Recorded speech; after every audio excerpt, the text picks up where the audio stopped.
Zara Tindle, a royal without a royal title. It's fair to say that Zara is a great credit to the royal family. She's added a certain amount of celebrity and a great deal of glamour. Fun-loving, colourful, upbeat. Zara is one royal unconstrained by old-fashioned protocols. A member of the royal family gets a tongue ring? She certainly did do things that sparked controversy. We reveal what's really made Zara the progressive royal she's become. And ask, how has her mother, Princess Anne, influenced her life? Zara has really looked to her mum as a way to live her own life. There is no pretense. There's nothing superficial about either of them. It is a unique and very close and very strong relationship. From sporting achievements... Anne was the very first member of the royal family to compete in the Olympics. Zara was the very first member of the royal family to get a medal in the Olympics. To their modern-day love lives. I think Zara is very much like her mother in that she is a free spirit. She's had some quite colourful boyfriends in the past. This is the story of how these two women have defied and defined our royal family.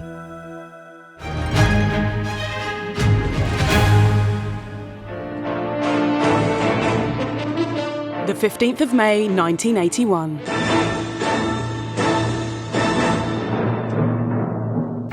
Princess Anne has a baby girl. Both are well.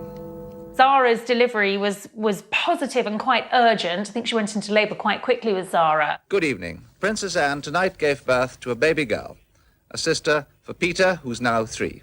And she's the Queen's first granddaughter. It's not yet known what the new baby will be called, but whatever her name, she'll be 6th in line to the throne. From the very outset, the Queen's first granddaughter was marked out for an untraditional royal life. Firstly, in her name. Zara is quite untraditional. It was an unusual choice for a royal name. Zara lives up to her name, which means bright as the dawn, and I think it was a very imaginative suggestion that came from Anne's favourite brother, Prince Charles. I suppose the very naming of Zara with such an unusual and in many ways unroyal name perhaps set the precedence for a remarkably unroyal life, which is what Zara's enjoyed when you look at it. Anne decided very early on that her children would not be public figures in the way that she was. The key to understanding everything that follows comes back to this. The decision by Princess Anne that her children would not inherit royal titles. No HRH for Peter and Zara. It's called dash. Dash. And you know the word you use when you're cross. Dash. It comes out frightfully well as a dog's name. Zara was the first royal granddaughter in 500 years to be born without a title. According to the 1917 letters patent, her children weren't eligible for a title because they're in the female line. So a monarch's daughter is a princess, but a monarch's granddaughter through the female line is not a princess. This could have been resolved if Zara's father had been given a title, but it seems Anne wasn't keen. When she was marrying Captain Mark Phillips, it was thought highly likely that the Queen would offer him an earldom. Looking ahead, have you been offered a peerage? No. Would you accept one if you were offered one? That's a hypothetical question. I don't talk about it. Sorry. It was Anne and at the time her husband, Captain Mark Phillips' decision not to take those titles. This was no small decision. Unlike her cousins, Beatrice and Eugenie, Zara would not be a princess. No curtsying, no honours, but crucially, much more freedom. The decisions meant that the children were going to be relieved of any kind of royal responsibility. Much more of Anne's life as a child was public than Zara's life as a child. Anne was very conscious that she wanted her kids to have a slightly more sheltered upbringing than she'd had. And if you speak to either Zara or Peter, they will also tell you that not having the burden of titles has enabled them to live ordinary lives. And although her background was privileged, living a lovely estate in the country, it's not as super privileged as living in palaces. Anne's next big decision gave Zara a life and freedom the Princess Royal could only have dreamt of for herself. While Anne's early schooling took place privately at Buckingham Palace, she was determined to ensure that Zara's early education was much more down to earth. It was a decision jointly made by Anne and Mark that they would send their children, first of all, to the local village primary school at Minchinhampton. Anne's choice of secondary school for Zara was also a surprise. Zara would be sent to Gordonston, a tough, demanding boarding school in Scotland, famed for its cross-country runs and cold showers, not a school associated with young princesses. The Gordonston choice is quite an interesting one, but I think that's probably because Princess Anne detected in both her children that they were very outgoing and sort of outward-bound sporting characters. A far cry from Anne's own experience. At 13, she was sent to Benenden, a genteel and very posh boarding school for girls. These two decisions, no title and Gordonston, set Zara on her path. Sporty, resilient and happy. Gordonston is not for everybody. Prince Charles, of course, is famous for saying that he loathed his time in this Scottish boarding school. I don't think it's a school where a very sensitive and creative person should go. But, you know, the best will in the world, Peter and Zara, are not creative in that particular way. They're much more sporting types, and so they, I think, did prosper and rather enjoyed it up there. Zara and Peter actually had very positive, very happy experiences there. Princess Anne couldn't attend Gordonston. The school only began offering places to girls in 1972. But Anne was adamant that Zara would go to the school she may have longed to join, knowing it played to all Zara's strengths. They concentrated very much on the open-air life. There was a lot of sporting activity. Zara's potential as a world-class sportswoman was not only recognised but developed. They really allowed her to flourish. She loved boarding, she did well at her A-levels. Post-school, Princess Anne was thrust into life as a working royal, but she had other ideas for her own children. She could see Zara's potential, and she wanted to push her to reach her goals that she couldn't because of royal protocol. Zara has certainly had more latitude than her mother. She's able to be just that little bit more relaxed. Like mother, like daughter, Zara was showing signs of excelling on the junior equestrian circuit. Not having that HRH title, not being a full-time working member of the firm, means that she's had a lot more freedom and a lot more opportunity than her mother ever did. Among all the qualities that Zara and Anne have in common, uppermost is their enduring love of horses. It's impossible to overestimate the importance that horses have been in the princess's life. The British royal family have to be the horsiest family in the country. It's almost like they're pre-programmed to come out loving horses as part of their genetic makeup. Zara, as with every child born into the royal family, would probably have sat on a horse for the first time before she can remember now. In that family, you learn to walk and then you learn to ride. You start on a Shetland pony and then you move on to a slightly bigger pony that's probably quite badly behaved and stomps on your toes occasionally. Pony Club puts a huge emphasis on horsemanship. So it's not just can you ride well, it's can you look after your pony? Can you do the dirty jobs? They'll be on the road every week, through the season. And it's quite simply a lot easier to get up and drive your horses to the events, ride them, finish and come home. For both Anne and Zara, these routines became second nature, as horses developed into a professional passion and cemented their relationship with each other. I think for Anne and Zara, horses represent their freedom. Influenced by her mother's career, Zara would follow in Anne's footsteps. Eventing comprises of 3 disciplines: the dressage, the cross-country and the show jumping. It's easy to forget because equestrianism doesn't seem so big now. We don't see it on the telly all that much. But Anne was one of the leading and most famous sportswomen of her era. Even if she hadn't been a member of the royal family, it would have been an incredibly impressive trajectory. She became the European champion in 1971 and she was only 21 years old, which is still an age that's eligible for young rider classes. So in the grand scheme of things, incredibly young in this sport. And two very familiar faces were on hand to present the princess with her gold medal. In the clip of that moment, Prince Philip in particular is absolutely beaming.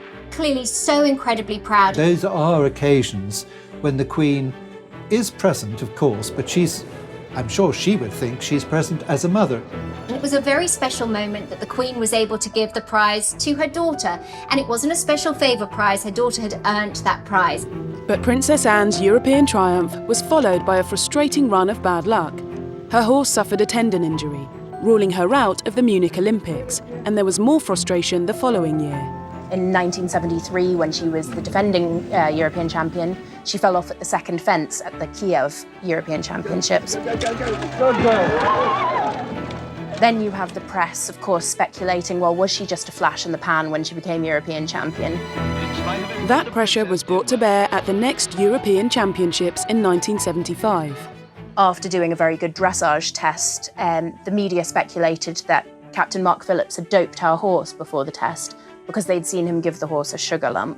When the horse was drug tested, it was all clear, but she'd had to go through the whole competition knowing that everyone was watching her and thinking, are you cheating? Lucinda received her gold medal. She finished in second place at the European Championships and took home the silver medal. She looks at that as being more of a significant accomplishment because at that point she'd had just about everything that can go wrong, and she'd learned to deal with it.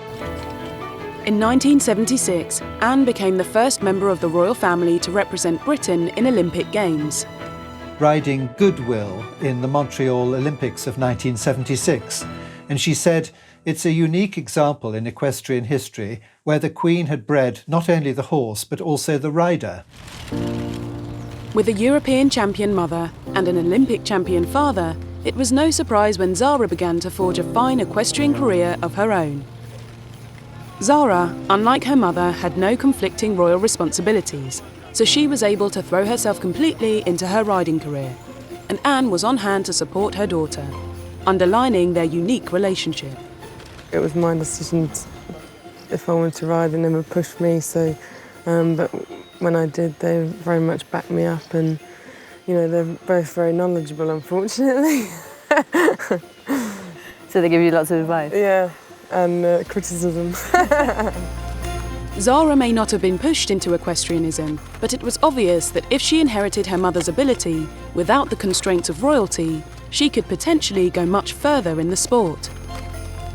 It was in the late 90s, in her teens, when she finished second in the Pony Club Championships, that the equestrian media and then the regular media really started to sit up and take notice.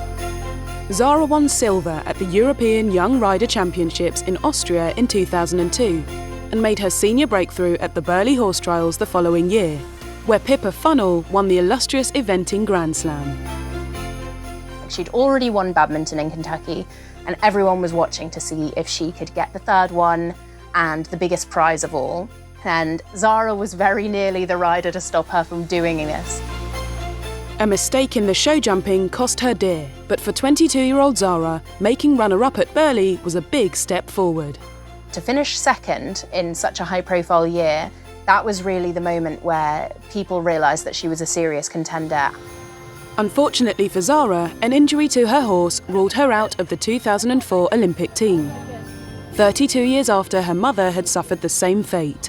Getting it right for the Olympics, you being fit and your horse is very often, a game that can go wrong. It's not just me who's had that problem before, I think everyone on the team has had a problem in the past. There are a lot of things that can go wrong with horses and a lot of very minor injuries that can put a horse out of contention for major competitions. But Zara quickly put her Olympic disappointment behind her. After that, she started racking up the titles. In 2005, she went to the European Championships and became European champion. Yeah, she was a phenomenal, talented young rider, and her horse was very impressive. And together they just made this, amazing pair. Zara had the chance to go one better. the following year at the World Championships in Germany, but she arrived in Aachen in a state of shock. Just before Zara went to Aachen for the World Championships, one of her best friends, Sherelle Duke, had what should have been a very innocuous fall at a one-day event. She fell and then the horse rotated over and landed on top of her, causing grievous injuries that she unfortunately didn't survive. That was one of her best friends, a girl that she'd gone on holidays with in the off-season. They were very close. She actually wasn't able to attend Sherelle's funeral. Her brother attended in her stead because the funeral was held while she was already in Germany. Remarkably, Zara kept her focus and went into the final event in the lead. Zara went into the arena with a German audience screaming so loudly that she lost her bearings for a moment, didn't realise that the clock had started and so lost seconds off her timed show jumping round. But as she crossed the finish line and looked at the clock, she realised that she'd scraped it, she'd managed the win, she was the world champion. A world away from the eventing arena, Zara followed in her mother's footsteps to become the second royal family member to win BBC Sports Personality of the Year. People just voted, again and again and again, and in their droves, because, it was really important that she won, because it caused global interest in equestrianism. And a lot of the phone-in votes seem to be coming from Buckingham Palace. Because the sports personality on the telephone. That's what I said to her. They've all been voting Yes, of course they have. on your phone. I think it probably made them realise that I wasn't just kind of playing around at it, and it was serious and it is hard work, and hopefully they have seen that. But Olympic success continued to elude Zara after her horse Toy Town was again injured before the 2008 Games in Beijing. Her Olympic debut would have to wait until London 2012, the Games which Princess Anne had been so instrumental in securing for the capital. The London Olympics, which obviously was an enormous occasion for her to be a part of. It's all getting much closer and everyone's getting more excited.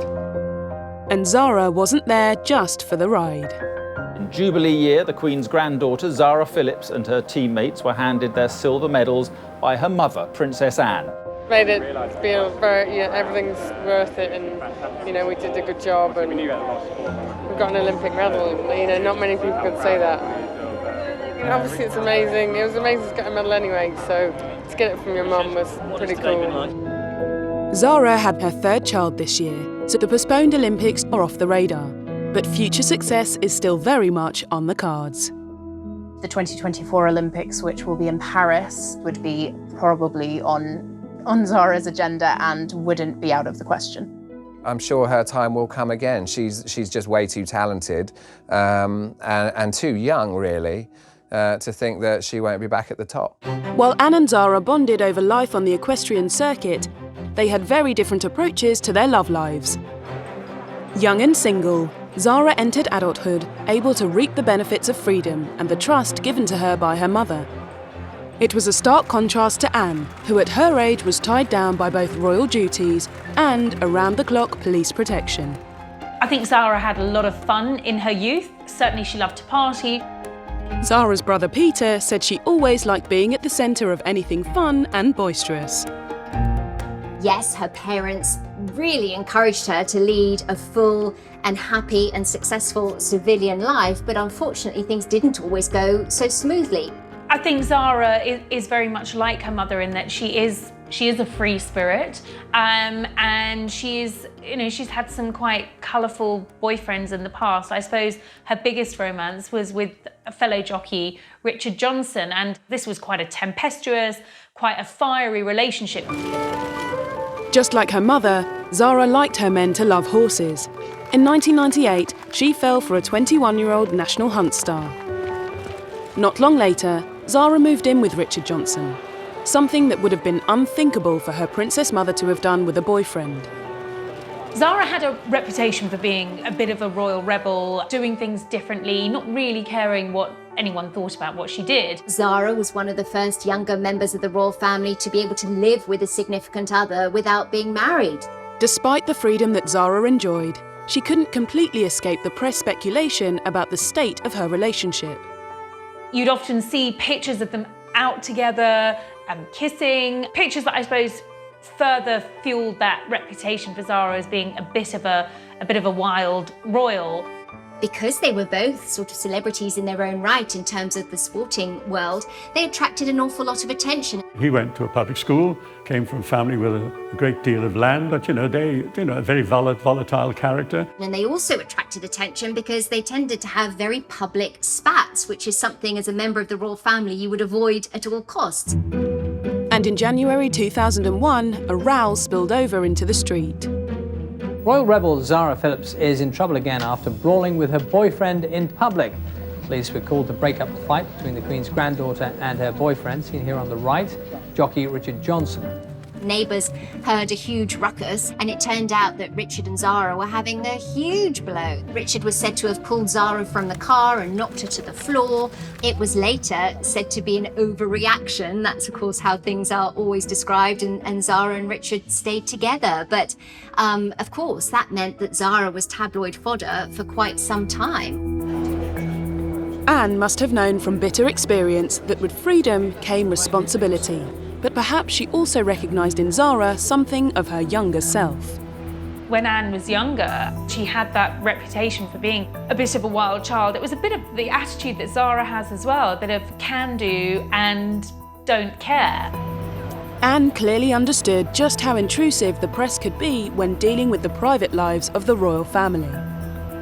Her love life generated a lot of interest, and I suppose further fueled that image of her being a bit of a wild child, which often got Princess Anne into hot water. I mean, her attitude to the press. And in her younger days, Anne became known for her celebrated clashes with pushy journalists. In the early days of Anne's emerging onto the public scene, of course, there was a great battle with the press. Actually, she seemed to enjoy the battle. I have to say, she gave equally as good as she got. Good news for us, Your Royal Highness. Oh, you have a vivid imagination. And she also understood just how difficult relationships could be for royals in the spotlight. Has it been a great strain keeping it secret and indeed keeping it away from people like ourselves? But I think it has, yes, it became rather a strain. Yeah. It's funny with Anne, you wouldn't really look at her and consider her a romantic, but I think Anne probably is something of a romantic. She met her first husband in 1968. They met through the eventing equestrian circles, and they got married in 1973. Do you think you would have married out of a sense of duty? No way. I'm glad you said that. One very brave reporter asked her at the time if she thought her marriage would be able to survive the pressures of royal life, and she snapped back, well, it's got to, hasn't it? Unfortunately, it didn't. The marriage was clouded by scandal. Zara was barely 18 months old as journalists dogged Anne on a charity visit for Save the Children in Africa. At that time, there were all kinds of rumours circulating about her love life, what was happening with her marriage, was her marriage breaking down? There were so many rumours of infidelity. She was visiting a number of different countries. And the press tagged along because they just wanted the gossip. They wanted the juice, and they wanted to find out more about what was happening in Anne's private life. After public revelations of Anne's infidelity and a love child fathered by Mark, they separated in 1989 and later divorced. Anne's first marriage had become an open nightmare. She would never make that mistake again, and she wouldn't let Zara go through it either. So perhaps it's no surprise that Zara soon changed her mind about living her love life in public. After 5 years of media publicity, in 2003 her on and off relationship with Richard Johnson finally came to an end. Enter England rugby player Mike Tindle, a grammar school boy from Wakefield, Yorkshire. Zara met Mike Tindle when she was in Australia in the November of 2003 when England beat Australia in the World Cup. She met this hard-drinking, professional rugby-playing guy, and the chemistry between them was immediate. So they did exchange their private telephone numbers, and when they got back, he telephoned and asked her would she go out with him. Amazing to do that with a member of the royal family when you think about it, even one without a title. Mike and Zara's relationship unfolded very naturally, and they had a beautiful foundation as friends first, and I think that is what served them so well. By April 2004, Mike and Zara were an item, and Zara introduced him to the family. There was no wealth, title, or a horse in sight. Princess Anne is totally non-judgmental, but the fact that he had achieved, World Cup winning fame, in the rugby world, he was right up there in her way, because the princess loves rugby. In contrast to Zara, her mother Anne found happiness in a much more traditional figure. Her husband, Timothy Lawrence, was a equerry to the Queen. But with Zara, her normal life had allowed her to look further afield, and Mike was a welcome breath of fresh air. If you think about the Queen and the sort of people that were at her table in 1952 when she first became Queen, well, now at Easter, she has people like Mike Tindle at the table, who's a very different character from, let's say, the late Duke of Beaufort, Master of the Horse, a great keen huntsman at Badminton, etc. By introducing Mike Tindle into the family, she is sort of showing how times change. Their relationship added a softer side into the somewhat stiff family dynamic. You can't ever imagine Anne hugging and kissing anybody. Zara, on the other hand, is very tactile. She does like to hug and kiss her friends. As a world-class athlete, Mike's work ethic was also just what Zara needed. The one thing that the family really loved was that he encouraged her to start taking her sporting talent seriously. Of course, he was a big rugby player at the time, captain of the England rugby team, and here he was saying to Zara, well, you can go after this, you can do this, and that's exactly what she did. So I think the family will always be very grateful to Mike for encouraging her to pursue that ambition. I guess in a way, Mike Tindle really tamed Zara's rebellious streak. For all of Mike's reputation for being, hard-living, hard-playing, he actually was a pretty sobering influence on Zara. They moved in together and 7 years passed without drama. And it was interesting, when Zara and Mike got together, they were in the tabloids, hardly ever. In 2011, in a year of wedding fever, the Queen's eldest granddaughter married at Canongate Kirk in Edinburgh. And in spite of the high-profile guest list, it flew remarkably low under the radar. How did Zara, the former rebel royal, manage to avoid a media circus for her royal wedding? I think 2011 was particularly interesting in terms of comparing what it means to be in different positions within the royal family. On April 29th, we had that epic, full-scale royal wedding of William and Kate.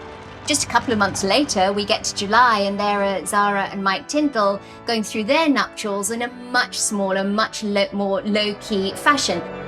The doors of the 17th century church were firmly closed to any cameras. It looked very relaxed. People remember they seen Mike Tindle chewing gum. He was criticised for chewing gum in public. And he was just getting rid of his own bridegroom nerves, I imagine.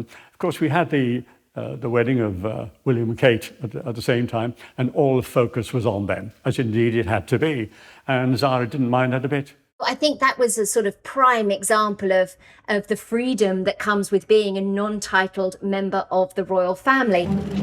They invited 400 wedding guests, modest compared to the party of Prince William, which numbered nearly 2,000. Zara's wedding would have been something that she herself, obviously with Mike Tindle, they chose it, and didn't have to fit into any particular royal category, unlike Princess Anne, who obviously had one of the really full royal weddings to Mark Phillips, with carriage processions and Westminster Abbey and everything. She didn't need the guest list of state dignitaries and other members of other royal families. She was able to have her and Mike's friends. It felt very much like a family wedding, but one with plenty of nods to tradition. They were able to keep things really, really personal.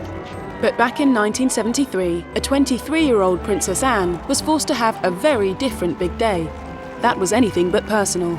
It was, of course, a state occasion, and everyone, the whole world and his wife were watching. 500 million were watching on TV. As the only daughter of the Queen, and her first child to marry as a princess, Anne had no choice but to give the public what they wanted. I suspect that Princess Anne probably thought the whole wedding was, as it were, a necessary evil. Would she have preferred a much smaller wedding? Yes, I think so. It's quite something to have to share that with the rest of the world. So when Anne married for a second time to Timothy Lawrence in December 1992, it was attended by only 30 people. The wedding was held at Crathy Church, which is near the Balmoral estate. It's where the royal family chooses to worship when they're in residence at Balmoral. And, just like her daughter Zara's wedding, no cameras were allowed inside the church. It was very quiet, but it was very peaceful. But the locals in Ballater, the local village just outside Balmoral Castle, all know the royal family. And it was a very, very, very pleasant wedding ceremony. Anne is not remotely interested in a fuss. I think Anne's second wedding was much more in keeping with her personality. Second time round, Anne got the wedding she wanted, perhaps paving the way for Zara to have hers. Did Anne's decision for Zara early on allow her to be her true self, free from expectations and royal constraints? Princess Anne was born into her royal role, but it was never something she wanted for her daughter. By handing Zara the freedom to be herself, she created a unique bond between mother and daughter, born out of trust and a determination not to be defined by title, even if that did raise some eyebrows. She did have a bit of a reputation of being a wild royal. Princess Anne's daughter, Zara, has joined Keith and the Prodigy and Spice Girl Mel B by getting her tongue pierced. It made front page in nearly every newspaper in Britain. Just behind the Queen Mother, Princess Anne's daughter, Zara, who's reported to have a stud in her tongue nowadays. And everyone was like, a member of the royal family gets a tongue ring? Today, I mean, it wouldn't be a byline. It wouldn't be a forethought or anything like that. Nothing whatsoever. It's extraordinary, really, but it was a very daring thing for her to do. She said to one of the newspapers, my parents would have been far more upset if I'd got a tattoo. She made the decision to take a gap year. So she spent several months in New Zealand and Australia. For the most part, she was left on her own and to enjoy herself. But there were pictures of her out in nightclubs and bars in Sydney. Apparently she was bungee jumping in New Zealand. So I think she was doing what most kids do when they leave school, going off and having a bit of a wild time. Anne, too, was considered rebellious in her younger days, but her actions now seem tame. In allowing Zara extra freedoms, was she giving her daughter a life she'd always wanted for herself? Anne was very much labelled a free spirit, a bit of a wayward royal, certainly by the press. People were stunned when footage emerged when Princess Anne was only 19 and she was filmed driving a 52-ton Chieftain tank across rugged terrain. With her recent visit to a North Sea gas rig, the first member of the fair sex ever to be allowed on board one, the princess must be getting used to setting precedents. She's obviously willing to try her hand at anything that comes her way. And that didn't make her a royal rebel, but it certainly made her a woman who knew what she wanted to do in life. Zara Phillips has shown the same level of determination in terms of she won't be told, no, I can't do something. Some of Anne's early antics may have been daring, but she paved the way for her daughter to blaze a far more daring trail, especially for a royal. Shortly after returning from her travels in 2000, she was reported to have hosted an Anne Summers party at Gatcombe Park. Perhaps not wanting to conform the way people might expect her to as a member of the royal family, but nonetheless having plenty of fun. She was pushing the boundaries for a young member of the royal family in those days. With more than 500 royal engagements a year in her diary, Anne's carrying out a role she was born to do. Her vocation, her calling, her duty was always to be the Princess Royal. It is a life of service. It's something which she has always accepted. Princess Anne has inherited from her parents this profound sense of duty, absolute sense of duty, and indeed her dedication to public life overrides everything. Zara equally has, in a much quieter way, if you like, in a much less public way, she is just as devoted to the Queen. While Anne liberated her from a life of full-time royal duty, there are still some occasions when Zara will put in an appearance. Who exactly is a member of the royal family? And there are two ways of looking at that. There is a very clear-cut list of who the members of the royal family are. And those are the ones that appear in the court circular, where Zara is obviously a granddaughter of the Queen and very close to her, and a very close member of the family, and will appear at a great number of family occasions. She is not really technically a member of the royal family as such. Appearances, on the balcony, trooping the colour. Of course, there's the Christmas Day walk to church, there's the Easter walk to church. You will occasionally see Zara doing the odd duty, like perhaps handing out a cup at Cheltenham.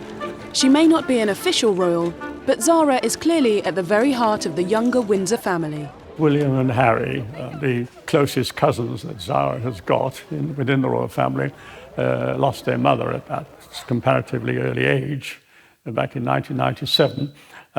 Zara seemed to grow even closer to them. Not long after Diana died, the Prince of Wales decided they should all go on a skiing holiday. In January 1998, the world's press descended on Closters for a photo call. Zara would try to trip them both up, and she'd throw snowballs, and they'd have a wrestle in the snow. She was there to take the focus off them, take the pressure off. They used to hate those photo calls, but with Zara, everything is more fun because she's so gregarious. She's great to have around because of her positive energy and her zest for life. She was a huge help, an enormous help to those two. And William in particular, I think, has always had a huge, huge affection for Zara. William is quite serious by nature. He's actually quite shy. Zara is sort of the comedy cousin that you can turn to, where she takes the pressure off of everything. And so that friendship is so authentic. There are dozens of photos of William and Zara together over the years, laughing, joking. There's one time where Prince William was holding an umbrella over Zara. He was protecting her from the rain. I think he feels very protective towards her, and she feels equally protective of him. And Zara has continued to support the family, especially William, from the sidelines. For William in particular, trust is everything. So when you've got a cousin who understands what it is to be a member of the royal family, but they don't have the same pressures associated to it, they can be a tower of strength and support. In October 2013, William made Zara godparent to George, his first son and future king. It's Zara's total loyalty and dedication to her family that has made her such an asset to the cousins that have had to endure the negative side of royal life.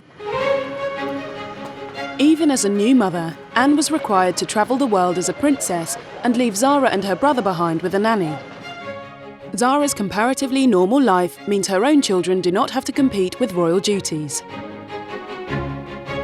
I suppose Mia and Lena Tindle have really got that full-time hands-on parental experience that Zara and Peter weren't able to have, and Princess Anne certainly didn't have. Again, expectations change, generations change, but this is another one of the major pluses that comes with the freedom of being a non-titled member of the royal family. I think she's been very modern in her approach to parenting. Zara was encouraged and supported by a progressive mother. But she's chosen to take it one step further, opening up about her personal struggles with motherhood. She shared the news of her miscarriage, which will have been devastating. Charities have welcomed the Queen's granddaughter, Zara Tindle, who's revealed she had a second miscarriage before having her second daughter last month. She previously had a miscarriage in 2016. And in an interview with the Sunday Times, she said, "You need to go through a period where you don't talk about it because it's too raw." Speaking of the first miscarriage, she added, "For me, the worst bit was that we had to tell everyone knew." Her honesty on an emotive subject like miscarriage showed a personal approach from the famously stoic family. It's unusual for a royal to open up the way that she did. She did it because she felt that it was important. She wanted to talk about miscarriage, and I suppose in doing so try and break down some of the stigma around the subject. She was able to really speak to a broad cross-section of society, and I think people really admired her bravery in that moment. She will open up She's opened up about quite personal and private matters in a way that, Anne would never do. There were different expectations for Anne when she was both a mother and a representative of monarchy, but she still had a strong influence on Zara's parenting today. Actually, she's probably looked not too far from how she was raised in terms of using that as a template. Zara returned to the Gatcombe estate in Gloucestershire to bring up her children, where she grew up out of the spotlight. But it also brought her nearer to her mother and is a sign of the closeness of their relationship. I think what's really lovely is that both Zara and Peter have stayed very close to home. They both live on the estate with their mother, and Princess Anne spends a lot of time with them. Weekends are spent taking the children for pony rides and long walks around. Gatcombe actually has a running farm on it as well. She's a good mother, and she's actually a very affectionate grandmother, which I think surprises quite a number of people. Anne's affection for Zara, and now Zara's children, has always defined their relationship. It's a unique mother and daughter bond that has existed since she was born. When Zara was born, I could see that Princess Anne was absolutely besotted. And I was surprised. She really was besotted with this dear little baby girl in this way. And I've always felt that she was so affectionate towards Zara. And the way they seem to react with each other, certainly in public, is not a mummy and daddy, mummy and child sort of thing. It really is more like sisters in that way. So it is a unique and very close and very strong relationship. I've never heard that Princess Anne and Zara didn't get on well together. I think they've always had lots of mutual interest and great respect for each other. Together, the combination of Anne and Zara has become a force to be reckoned with, breathing life into the firm for the years ahead. They are both very determined, very ambitious women. They both cut their own path in life. Princess Anne was very much a trailblazer in many, many ways. She has a lot of firsts to her name. And although Anne turned 70 last year, she continues to build on what she's achieved for her family. We know that there's longevity in the royal family, and Anne shows no sign of slowing down. Everybody who gets her are absolutely thrilled to have her because she's hugely supportive. Zara has shown us how the royals have evolved and how being liberated from any official role can lead to the modern royal. I think it's probably inevitable that in years to come, we are not going to see a royal family as we have today. So I think it's important in the royal family, whether you have a title or not, that you have a constructive role. Princess Anne and her influence led Zara to live a much freer life, and perhaps a life that Anne would have preferred for herself. Zara is an absolutely perfect example of a non-working member of the royal family who gives back to the community, who is present for her family, and yet she's also proven herself on her own merits. She's worked really hard. She hasn't expected any kind of handouts. She's added a certain amount of celebrity, of course, and a great deal of glamour. But having lived a life without a title, she's also struck a balance between relatability and royalty. Being a member of the royal family, having a private life, but also using her position for good. And it's not easy to achieve. Anne broke the mould to give her daughter freedom to push the boundaries in every aspect of her life. One thing has always struck me about the similarity between mother and daughter, Anne and Zara, is their independence of spirit. And together, mother and daughter have shown you can merge duty, lineage and ambition to do what you want. I only wish if there could be a blueprint for future generations on how to find that balance and how to live a non-royal life in a royal world. Zara Tindle's it. We should expect to see more royals like Zara in years to come.